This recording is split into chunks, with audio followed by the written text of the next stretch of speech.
Hello friends, मैं हूं अर्जुन। इस वीडियो में बात करेंगे हम पोर्ट्रेट की स्केचिंग के बारे में। मैं आपको बताऊंगा पोर्ट्रेट की स्केचिंग कैसे करते हैं और कैसे मैं प्रैक्टिस करता हूं। कोई भी यहां से कैरेक्टर ले लेते हैं, जैसे ये है, तो हम ज़्यादा इसकी डिटेलिंग के बारे में बात नहीं करेंगे। मैं आपको डिटेलिंग के बारे में बताऊंगा ज़रूर, लेकिन हम पहले रफ स्केचिंग करते हैं, उसके बाद मैं डिटेलिंग वाला पोर्ट्रेट करके दिखाऊँगा। तो सबसे पहले ज़रूरी ये है कि हमें हर एक लाइन को समझना है। जैसे ये फोरहेड वाली लाइन है, उसको ड्रॉ कर लिया। यानी कि जब आपको पोर्ट्रेट के बारे में पता चलने लगता है, आप स्केचिंग करने लगते हैं, तो आप कहीं से भी शुरू कर लेते हैं। यानी कि कोई ग्रिड मेकिंग या फिर ज्योमेट्रिकल शेप, इन चीज़ों से थोड़ा सा बाहर निकल के बात करेंगे। और सिंपली जैसे ये शेप आ रही है, तो मैं आपको सिंपल तरीके से बता रहा हूँ। जैसे ये चीज़ मैंने बना ली है, आगे मुझे दिख रहा है कि उसके जो शेड्स लगे हैं, उसके एंकल गई हैं उन्हें, उसके बारे में थोड़ा सा लाइन रखते हैं और उसको मैनेज करते हैं। यानी कि आपको स्टेप बाय स्टेप चीज़ों को देखते रहना है और उसको ड्रॉ करता रहना है। इससे आपको थोड़ा सा जो ग्रिड मेकिंग है या फिर कोई ज्योमेट्रिकल शेप है, उससे बाहर आने का मौका मिलेगा। यानी कि जब तक आप इन चीज़ों से इन्वॉल्व नहीं होते, इन चीज़ों के बारे में आप नहीं सोचते, और तब तक ग्रिड मेकिंग और जो लूमीज मेथड, ये वो चीज़ें बनी हुई है स्केल, तो उसके अराउंड आप घूमते रहते हैं। तो जब वो चीज़ें माइंड से थोड़ी सी स्किप होती है, तब आपको लगता है कि पोर्ट्रेट बहुत ज़्यादा मुश्किल है, बहुत ज़्यादा जो कॉम्प्लिकेटेड बन जाती है चीज़ें। तो आपको फ्री रहना है, बिल्कुल फ्री रह के काम करना है। मैं जैसे यहाँ पे कर रहा हूँ, तो कोई भी माइंड में नहीं रख रहा हूँ चीज़, ना कि लूमीज मेथड है या फिर कोई और मेथड है या फिर ग्रिड मेकिंग है, इनको बिल्कुल एक साइड आपने रखना है। तो आपको सिंपली फ्री रह के काम करना है। इसी को हम बोल देते हैं कि free hand sketching. Free hand sketching का मतलब कि कोई भी चीज़ हम यूज़ नहीं कर रहे, कोई ज्योमेट्रिकल टूल्स नहीं यूज़ कर रहे या फिर कोई ऐसी लाइनें नहीं यूज़ कर रहे जो कि मैं बार बार किसी चीज़ को बनाने का मेथड बताती हूँ। तो फ्री रह के काम कर रहे हैं। मैं यहाँ पे कोई डिटेलिंग नहीं कर रहा हूँ, सिंपल एक पोर्ट्रेट को समझ रहा हूँ। यानी कि स्केचिंग जब करनी है, हमें स्टडी जब करनी है, तो आपको किसी करैक्टर के बारे में नहीं सोचना, किसी भी फीचर्स की डिटेलिंग के बारे में नहीं सोचना, आपने उसको बैलेंस करना है। यानी कि जैसे मैं बना रहा हूँ, तो मुझे एक पोर्ट्रेट दिखाई दे रहा है। पोर्ट्रेट को स्केच करना एक सिंपल तरीके से, आपको सिर्फ उसकी डेप्थ के बारे में बात करनी है। उसकी डेप्थ ये है कि आइज़ के अराउंड उसके डार्कनेस है, नोज़ की हाईलाइट जो है वहाँ पे हाईलाइट है, और थोड़ी सी यहाँ पे डेप्थ दे रहा हूँ, मैं डार्क दे रहा हूँ, तो उसके नोज़ के नीचे है। यानी कि मैं शेड्स के बारे में बात कर रहा हूँ, जो शेड्स यहाँ पे टोन्स में फिल कर रहा हूँ, उसके बारे में बात कर रहा हूँ। यहाँ पे मुझे डिटेलिंग कहीं पे भी नहीं नज़र आ रही उसकी। जो डिटेलिंग मैं करूँगा तो बहुत ज़्यादा कॉम्प्लिकेटेड हो जाती चीज़ें। जैसे यहाँ पे मुझे डार्कनेस नज़र आ रही है, तो मैं आईज़ का एक इफेक्ट दे रहा हूँ ऐसे ब्लर करके। अभी आप देख रहे हैं वहाँ पे आईज़ का एक इफेक्ट आ गया, राइट। तो इसके अराउंड जो चीज़ें हैं उसको थोड़ा सा मैं क्लियर करूँगा। करैक्टर नहीं देख रहा हूँ मैं, जैसे जैसे चीज़ें बनेंगी हल्का फुल्का उसका करैक्टर भी आ जाएगा, लेकिन एक स्केचिंग में जो चीज़ रखनी है वो चीज़ मैं बता रहा हूँ आपको। कलर्स की हल्की सी वैल्यूज़ के बारे में बात करेंगे। जैसे यहाँ पे कान है फीचर्स के अराउंड, इसकी मस्टैचेस हैं जो कि स्किन कलर है थोड़ा सा डार्क है, बाकी की चीज़ें अराउंड थोड़ी सी हल्की लाइट है। तो वैसे ही इन चीज़ों की स्टडी करनी है। पोर्ट्रेट में यही चीज़ें होती है, जब आपको डेप्थ का पता चलने लगता है तो आपको सारी चीज़ें सही लगने लगती है। जो डिटेलिंग वाली चीज़ें हैं, अगर आपको पोर्ट्रेट में सही तरीके से नहीं पता कि कौन सी चीज़ कहाँ पे आ रही है, आईज़ आपकी कहाँ पे बन रही है, कहाँ पे आ रही है, उसकी लाइन क्या होगी, उसके फोकस करने के तरीके क्या होंगे, उसको बैलेंस कैसे करते हैं, तो ये चीज़ें जब छूटने लगती है तो पोर्ट्रेट बिगड़ता हुआ नज़र आता है। यानी कि जब हम स्केचिंग करते हैं तो आपको एक मोल्ड रेडी करना है। जैसे ये है, ये एक मैं मोल्ड रेडी कर रहा हूँ, पोर्ट्रेट की मैं स्केचिंग कर रहा हूँ, उसमें कोई फीचर्स ऐड नहीं कर रहा हूँ, ज़्यादा उसमें डिटेलिंग नहीं कर रहा हूँ। यानी कि मैं एक सिर्फ डेप्थ के बारे में सोच रहा हूँ कि कहाँ पे मुझे डार्क करना है, कहाँ पे मुझे लाइट करना है। तो उन्हीं चीज़ों को जोड़ के एक पोर्ट्रेट का जो मेन मोल्ड बन जाता है, बाहर वाला जो एरिया होता है, उसको हम बना लेते हैं। ठीक है, अभी देखो आईज़ के ऊपर मैं ब्लेंडिंग बिल्कुल उसके ऊपर कोई डिटेल नहीं है, लेकिन अगर मैं डिटेल चाहूँ तो वहाँ पे होगी। और सही जगह पे होगी फिर, राइट। जैसे ये इसकी मस्टैचेस हैं, मूछें हैं इसकी, ये थोड़ी सी लाइट है, तो मैं वैल्यूज़ के हिसाब से इसको लाइट छोड़ रहा हूँ। हल्का सा ये जो स्किन टोन है यहाँ पे डार्क है, तो मैं इसको थोड़ा सा शेड में रख रहा हूँ। तो ये जो चीज़ें हैं छोटी छोटी, इनको हम नज़रअंदाज नहीं कर सकते, इनको हम छोड़ नहीं सकते, इनको क्लियरली रखना है। यानी कि जो चीज़ लाइट है, मिडल में आ रही है, मिडल टोन में आ रही है, या फिर डार्क में आ रही है, ये एक फोकस रहता है। एक पोर्ट्रेट का जो बाहरी एरिया है, जैसे हम ब्लर करते हैं किसी चीज़ को, ब्लर करना मीन्स ये पोर्ट्रेट को अगर मैं दूर से देखूंगा, तो किसी भी चीज़ को हम अगर हम दूर से देखते हैं किसी पोर्ट्रेट को, तो वहाँ से हम फीचर्स नहीं देख रहे, हमें उसकी नोज़ का या फिर लिप्स का या फिर आइज़ का इम्प्रेशन पता चलता है कि वहाँ पे उसकी डेप्थ है, वो डार्कनेस है, वहाँ पे आइज़ रहेंगी, जहाँ पे डार्कनेस आ रहा है वहाँ पे नोज़ या फिर लिप्स, ये चीज़ें आएंगी, लेकिन हमें उनकी डिटेलिंग नहीं दिख रही होती। तो ये जो ब्लर इफेक्ट है, उस चीज़ को थोड़ा सा कैच करना है। उसमें क्या चीज़ है कि थोड़ा सा आपको डार्कनेस का पता चलता है, लाइट का पता चलता है, और सही चीज़ें सही जगह पे बननी स्टार्ट हो जाती हैं, राइट। तो जो मैं बता रहा हूँ, मेन फोकस जो रखना है वो शेडिंग के ऊपर रखना है। पहले आपको किसी भी डिटेलिंग में नहीं जाना, आपको रखना है कि आपके जो भी काम है उसको ब्लर इफेक्ट देना है, यानी कि शेड में रखना है काम, ठीक है। और हल्की सी मैं आउटलाइन दे रहा हूँ, कहीं पे भी आ सकती है, ये बड़ी हो सकती है पगड़ी, छोटी हो सकती है, ठीक है, कलरफुल हो सकती है, तो मैं इसकी डिटेलिंग नहीं कर रहा हूँ, हल्की सी इसमें लाइन दे रहा हूँ। तो ये स्केचिंग करने का एक तरीका है। स्केच को इस तरीके से हम बेटर कर सकते हैं। किसी भी पोर्ट्रेट को आप कंप्लीटली उसको डिटेलिंग में जाने से पहले ऐसी स्केचिंग का होना बहुत ज़रूरी है। ये एक स्टडी पॉइंट है हमारा, ठीक है। तो ऐसी स्केचिंग जब हम करेंगे तो काफ़ी सारी क्वांटिटी निकलेगी, क्वांटिटी से धीरे धीरे हमारी क्वालिटी बनती है। यानी कि यहाँ पे फीचर्स अगर मैं ऐड भी कर दूंगा तब भी ये ठीक लगेगा, अगर मैं ब्लर इफेक्ट से बनाया हुआ तब भी ये ठीक लग रहा है, यानी कि मुझे दोनों इफेक्ट मुझे ठीक लग रहे हैं। और उसके बाद डिटेलिंग तो जितनी मर्जी आप दे सकते हैं, आप पेंसिल को शार्प कीजिए, धीरे धीरे उसमें डिटेलिंग करते रहिए, आप 2 दिन लगे रहिए, बहुत ज़्यादा डिटेलिंग हो जाएगी, राइट। लेकिन मेनली फोकस क्या है, आपके पास 15 मिनट, 10 मिनट या फिर आधा घंटा, 1 घंटा रहता है स्टडी में।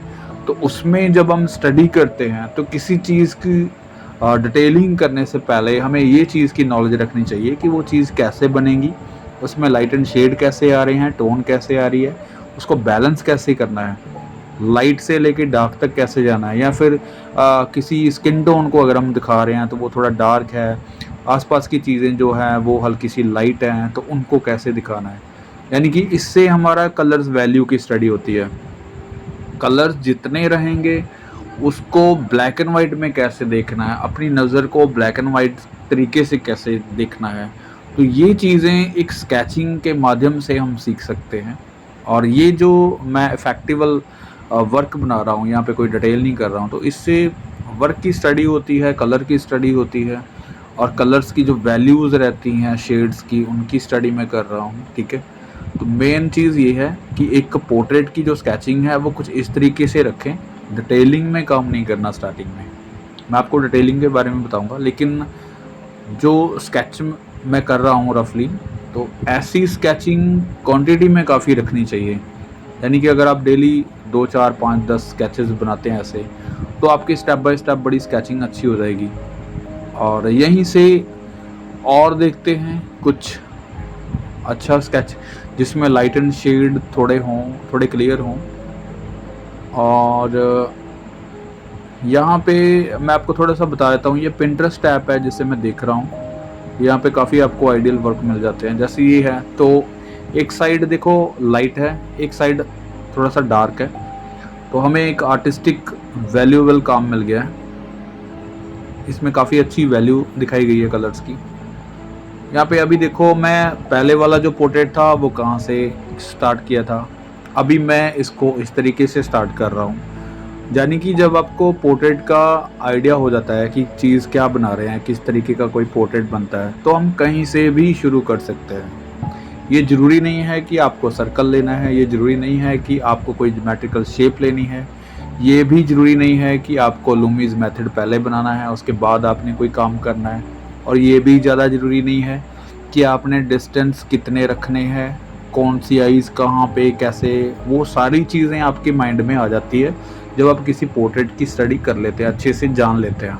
यानी कि मेरा हमेशा ये रहता है कि मैं जो भी स्टडी करता हूँ, जो भी आप स्टडी कर रहे हैं, तो चीज़ों को जानना बहुत ज़रूरी है। चीज़ों के बारे में सोचना बहुत ज़रूरी है कि चीज़ हम क्यों बना रहे हैं, एक्चुअल में पोर्ट्रेट होता क्या है, पोर्ट्रेट के अंदर शेडिंग कैसे आती है, नोज़ कहाँ पे आता है, किस तरीके से आता है, अगर उसके ऊपर शेडिंग बन रही है, कोई शेड आ रही है या शार्प आ रही है या ब्लर आ रही है, तो उसका इफ़ेक्ट कैसे पड़ेगा, स्किन टेक्सचर कैसा होगा, मतलब इन चीज़ों को सोचना है। सोचने के बाद थोड़ी सी स्टडी करनी है तो आपको पोर्ट्रेट बनाना आ जाएगा, आपको किसी भी फेस को ड्रॉ करना आ जाएगा बिना किसी मेथड के। तो सेम यहाँ पे भी मैं वही चीज़ कर रहा हूँ, यहाँ पे मैं कोई भी फीचर्स ऐड नहीं कर रहा हूँ, हल्की सी शेड दे रहा हूँ। जहाँ पे मुझे डार्क लग रहा है वहाँ पे मैं डार्क कर रहा हूँ, ठीक है। मुझे लग रहा है कि यहाँ पे हल्की सी शेड के हिसाब से मैं पोर्ट्रेट बनाऊँगा, तो सबसे पहले मुझे लाइट एंड शेड समझ रहा हूँ, फीचर्स नहीं बना रहा हूँ स्टार्टिंग में। बहुत सारे बच्चे क्या करते हैं, पहले आईज़ बनाते हैं, फिर डिटेलिंग करनी स्टार्ट कर देते हैं, फिर उसके बाद वो नोज़ पे आते हैं, नोज़ की डिटेलिंग कर देते हैं, फिर लिप्स पे आते हैं, और धीरे धीरे करते करते वो पोर्ट्रेट का कुछ और बन जाता है, कोई ड्राइंग आउट हो जाती है, ठीक है। अभी देखो मेरी स्टार्टिंग में बिल्कुल ड्राइंग मेन थी, उसको हल्का सा लाइन में रखा, शेड कर लिया, अभी मेरे पास एक मोल्ड बन गया। मोल्ड मीन्स जो मैं करना चाहता हूँ, जैसा मैं फेस बनाना चाहता हूँ, वैसा एक इफेक्ट आ गया है मेरे पास एक पोर्ट्रेट का, जो एक शेड के तौर पे। और अभी मैं हल्की हल्की डिटेल करूँगा, मुझे ज़्यादा फीचर्स नहीं देखने, ज़्यादा मुझे उसकी करैक्टर्स के बारे में नहीं सोचना, मैं उसकी डेप्थ के बारे में सोच रहा हूँ कि मुझे वहाँ पे डार्क कितना करना है, उसी के हिसाब से मैं हल्की हल्की डिटेल करूँगा। जैसे मैंने पहले आपको वीडियोस में काफ़ी बार बताया है कि जो टोन्स होती हैं वो धीरे धीरे फिल करते हैं, पोर्ट्रेट जो बनता है वो स्टेप बाय स्टेप बनता है। जैसे पहले मैंने हल्की सी आउटलाइन ली है, फिर शेड की है, अब धीरे धीरे सारे पोर्ट्रेट को मैं हैंडल कर रहा हूँ, यानी कि किसी भी एक चीज़ को कंप्लीट नहीं कर रहा हूँ। अगर मैं आइज़ पे आ गया तो आइज़ मतलब कंप्लीट करूँगा, फिर उसके बाद मैं नोज़ लगूँगा, नहीं, मुझे पूरे पोर्ट्रेट को साथ की साथ लेके चलना है। मुझे सीखना है कि पोर्ट्रेट पूरा है क्या, कहाँ पे कौन सी चीज़ आ रही है। अगर मुझे कोई भी चीज़ यहाँ पे गलत लग रही है तो मैं उसको छोड़ के न्यू लाइन स्टार्ट करूँगा, न्यू शेड स्टार्ट करूँगा, यानी कि साथ की साथ उसकी करेक्शंस होती रहती हैं। तो पोर्ट्रेट का जो प्रपोर्शन है वो कभी गलत नहीं होता। ये गलतियाँ हम तब करते हैं प्रपोर्शन में, जब हम कोई एक चीज़ कंप्लीट कर लेते हैं, फिर धीरे धीरे बाकी की चीज़ें कंप्लीट करते हैं, ड्राइंग भी बाद में करते हैं, तो वो कहीं ना कहीं आउट हो जाता है। आपको पूरे पोर्ट्रेट को लेके चलना है, तो उससे एक बैलेंस बना रहता है पोर्ट्रेट में। जैसे यहाँ पे डार्कनेस है तो मैं डार्क दे रहा हूँ, ऊपर हाईलाइट है तो मैंने बिल्कुल वाइट ही छोड़ा हुआ है, शेड नहीं कर रहा हूँ। एक साइड हल्का सा मुझे डल लग रहा है तो मैंने एक साइड उसकी शेड कर दी है, राइट। तो ये छोटी छोटी चीज़ें ही हैं जो मतलब पोर्ट्रेट को कंप्लीट करती हैं। तो मेनली ये है कि स्केचिंग का कुछ इस तरीके से बनाना है एक माहौल कि उसको ज़्यादा डिटेल में नहीं जाना और ज़्यादा उसके कटआउट्स नहीं बनाने, यानी कि जो फीचर्स हैं बिल्कुल उसको अलग से बना दिया, बहुत डार्कनेस कर दी, या फिर उसमें जो टोन्स है वो ज़्यादा फिल कर दी, बाकी वाले एरिया को रफ कर दिया। मतलब ऐसे कटआउट्स नहीं करने, पूरे पोर्ट्रेट को बैलेंस करके चलना है। यानी कि जो आपकी शेड है वो हाईलाइट से लेके हाई डार्क तक मैनेज होती दिखे, आपको स्टेप बाय स्टेप करनी है। अभी देखो पहले भी मैंने यहाँ पे शेड की थी, दोबारा फिर से मैं शेड कर रहा हूँ क्योंकि मुझे जब लाइट लगी तो मैं हल्की सी यहाँ पे डार्क कर रहा हूँ वैल्यू के हिसाब से।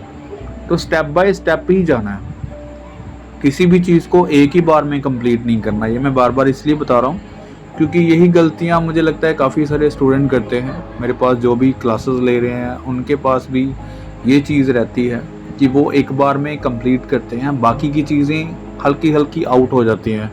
तो जब हम प्रॉपर पूरा पोर्ट्रेट देखते हैं तो उसमें थोड़ा सा बैलेंस नहीं रहता, वो मतलब प्रोपोर्शन गलत हो जाता है। तो ये ज़रूरी है, स्केचिंग को कुछ इस तरीके से बनाना है कि बैलेंस रहे, एक तरीके से स्टडी करनी है उसकी।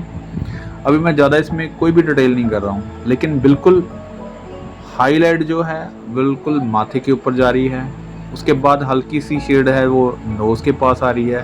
फिर ये डल वाला एरिया है, यानी कि डार्क वाला एरिया है जो चिन वाला एरिया है। तो आपको पोर्ट्रेट का जो प्रोपोर्शन है वो धीरे धीरे शेड की तरफ आता दिखेगा और पूरा बैलेंस होता दिखेगा, ठीक है।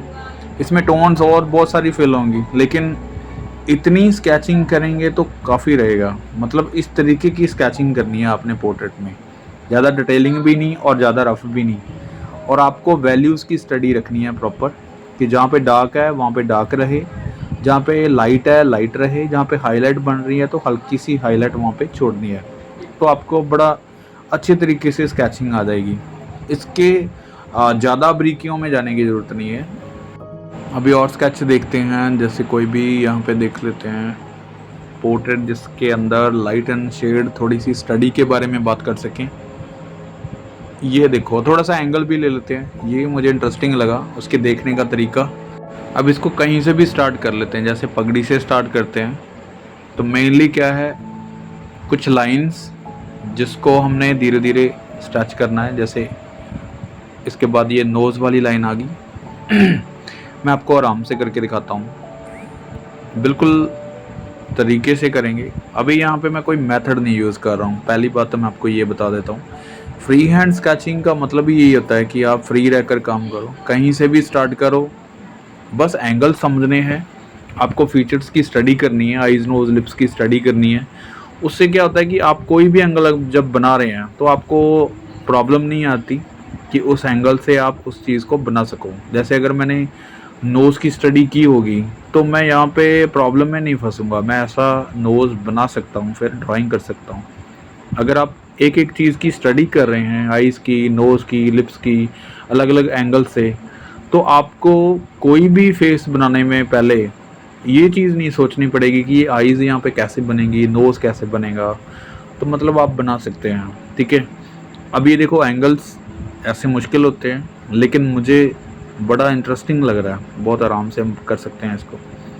ये आईब्रो इसकी, यहाँ पे आईज़ बहुत अच्छे से अपनी साइड देख रहा है, हल्की सी खोली हुई आईज़ हैं, लेकिन फेस का एंगल जो है ऊपर की तरफ देख रहा है। तो ये मुझे इंटरेस्टिंग लगा ये एंगल, ठीक है। इसकी हल्की सी डिटेलिंग करते हैं। ये वाला डिस्टेंस है आइज़ का, यहाँ पे ये डार्कनेस है।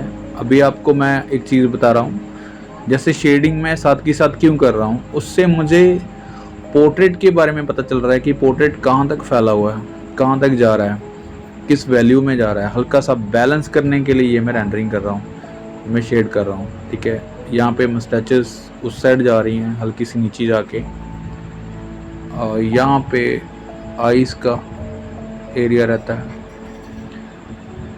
और यहाँ से पगड़ी, ठीक है। आपको धीरे धीरे सारी चीज़ें पता चल जाएंगी जब आप फ्री हैंड स्केचिंग करते हैं, तब आपको सारी चीज़ें इसी तरीके से हैंडल करनी आ जाएंगी जैसे मैं कर रहा हूँ।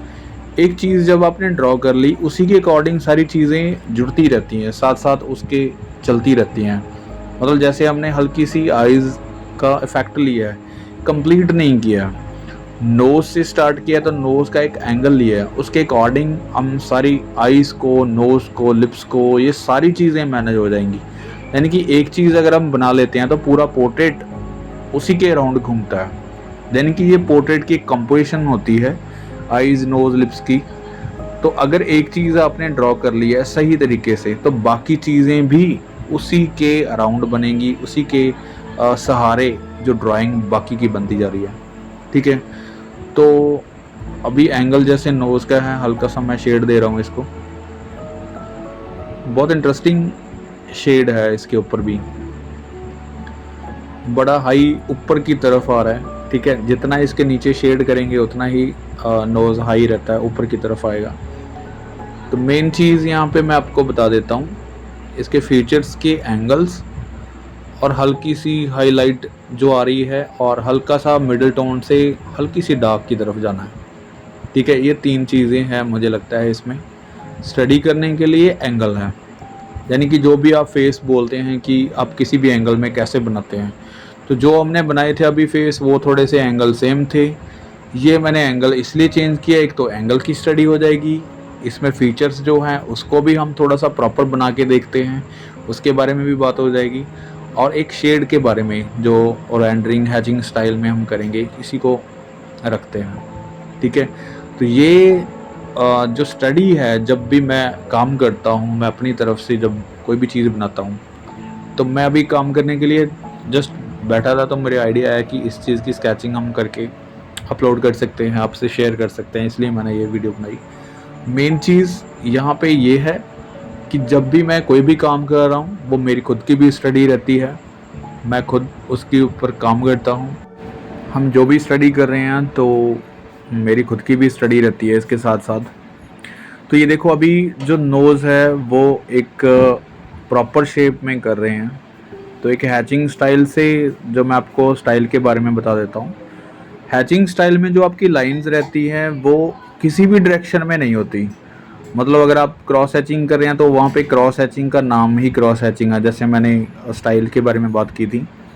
तो यहाँ पे अगर मैं हैचिंग स्टाइल कर रहा हूँ तो हैचिंग में जो मेरी लाइंस है वो एक साइड स्ट्रोक्स रहेंगे, राइट। मैं डबल कर रहा हूँ, ट्रिपल कर रहा हूँ, उसके ऊपर और ज़्यादा रेंडरिंग कर रहा हूँ, तो वो रेंडरिंग को शेड में कन्वर्ट कर रहा हूँ। तो शेड में आपके light, dark, middle tone, extra dark, ये हैचिंग स्टाइल में एक ही स्ट्रोक में रहेंगे, यानी कि जो आपके स्ट्रोक है वो एक ही तरफ से काम करेंगे। क्रॉस हैचिंग में आप क्रॉस करते रहते हैं, राइट। तो मैं हैचिंग से जब कर रहा हूँ तो ये देखो, नोज़ के ऊपर जब मैं काम कर रहा हूँ तो एक ही स्टाइल में काम कर रहा हूँ, एक ही डायरेक्शन में मेरी जो स्टाइल है काम करने का, पेंसिल चलाने का, वो एक ही डायरेक्शन में जा रहा है। तो इसको हम हैचिंग स्टाइल बोलते हैं। जो मैंने आपको स्टाइल के बारे में बताया था वो ऐसे काम कर सकते हैं आप, मतलब प्रोफेशनल स्टाइल में। प्रोफेशनल स्टाइल मीनिंग कोई भी ऐसा स्टाइल जो कि बहुत बोल्ड हो। आपने माइकलैंजेलो, लियोनार्डो दा विंची, इनके वर्क देखे होंगे, मास्टर स्टडी इनकी देखी होगी। इनके जो हैचिंग स्टाइल है या फिर क्रॉस हैचिंग स्टाइल है वो बड़े प्रोफेशनल है, राइट। और उन्होंने ब्राउन जो चारकोल है उनसे काम किया है। जो अभी रेड कलर के हमें दिखना है तो वो ब्राउन कलर्स के थे, कभी अभी येलोइश दिख रहे हैं वो, लेकिन ब्राउन चारकोल से वर्क किए थे उन्होंने, ड्राइंग्स बनाई थी, आपने देखे होंगे। तो ये स्टाइल के बारे में जो बात है वो आपके प्रैक्टिस के ऊपर है जो आप कर रहे हैं। जो पोर्ट्रेट की स्टडी है तो वो धीरे धीरे आपको फीचर्स की स्टडी भी करनी होगी, क्योंकि कोई भी अगर एंगल आता है न्यू, तो वहाँ पे अगर आपको आईज़ वैसी एंगल की नहीं आती तो आपको पोर्ट्रेट भी सही नहीं लगेगा। तो इसलिए एक मोल्ड जो कि पोर्ट्रेट का जो एंगल है वो भी आपको सीखना है, और साथ के साथ फीचर स्टडी भी करनी है, जैसे मैंने ये बनाया अभी। तो अभी ज़्यादा इसकी डिटेलिंग नहीं करेंगे, हल्की सी कर रहा हूँ, लेकिन ये इसलिए कर रहा हूँ ताकि थोड़ा सा विजिबल रहे।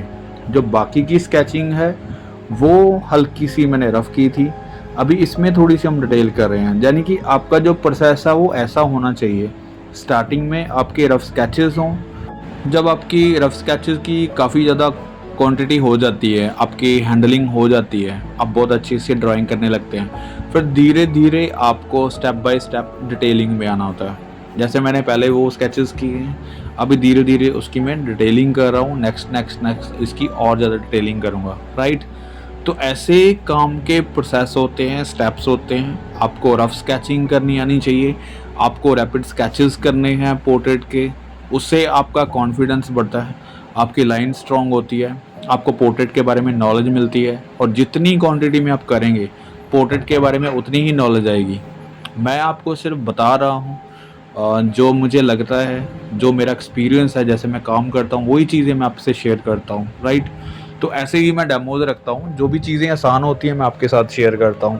तो ये एक मीडियम है, ये एक मेथड है काम करने का, ये एक स्टडी है जो कि हम कर रहे हैं।